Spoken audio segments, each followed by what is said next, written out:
Hey everyone, Derek here with a quick news update on Paper Mario the Origami King, as Video Game Chronicle actually had an interview with the development staff, and a lot of interesting tidbits came out of it. Now we'll have a link to the full interview in the description below, but these highlights are rather interesting. So when asked about the origin of this love of reinventing the series, they talked about how it's driven partly by a desire to motivate its development staff, some of who have been working on it since 2001. But it also comes from the philosophy of game creation that the producer, Kensuke Tanabe, learned from Miyamoto, which is to challenge yourself to create new gameplay.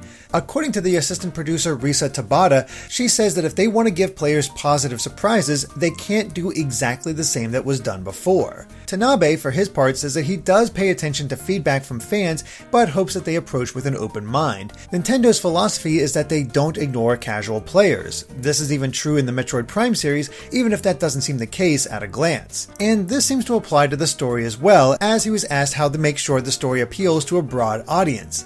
Tanabe said that he felt that Super Paper Mario's elaborate story led the game away from the Mario universe, and ever since has refrained from using stories that are too complicated. So for Color Splash, he aimed for a game with more memorable events. In Origami King, he establishes some characters other than Mario's partner, and thinks Bobby the Bob-omb has turned out especially memorable. But there's one answer to a question that stands out above all the others, and really illuminates some things. So VGC said, Mario is famous for its iconic cast of villains. Can you talk about the new villain in this game, and how you design a character to stand alongside all-time greats like Bowser and Kamek?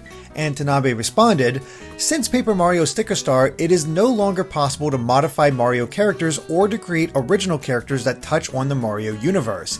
That means that if we aren't using Mario characters for bosses, we need to create original characters with designs that don't involve the Mario universe at all, like we've done with Ollie, the Origami King, and the stationary bosses. Whether a character becomes an all-time hit or not isn't up to us on the development side. I think it's more of a case that characters that fans truly accept naturally end up that way.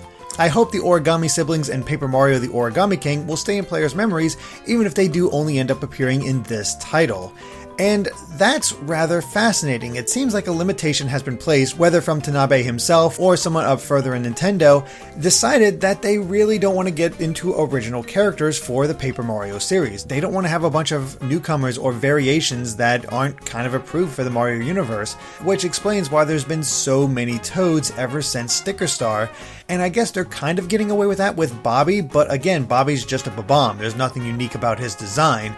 And we do have a Toad that looks like an archaeologist, but as far as I know, he doesn't actually have a name. So yeah, they're finding ways to kind of get around this and have more characters involved, and we can see this with Ollie. It explains why the Koopalings were used as bosses in Color Splash, and yeah, it really does clarify a lot of what's been going on with Paper Mario, both good and bad depending on your opinion. And it comes across as a shame because there are a lot of memorable characters that people love and want to see something of that caliber, but that just doesn't seem to be in the cards, at least as of right now, and explains why things are populated as they are. Until that decision is changed, I don't think we're going to see much different, but of course we'll see what actually ends up happening with it all. With that said though, what do you think about this? Is this a limitation that Nintendo should not be placing on themselves? Or is the development team finding a way to get around this in a satisfactory way if this did come from on high? Let us know in the comments, and of course be sure to subscribe to GameXplain for more on Paper Mario and other things gaming as well. Until next time, bye!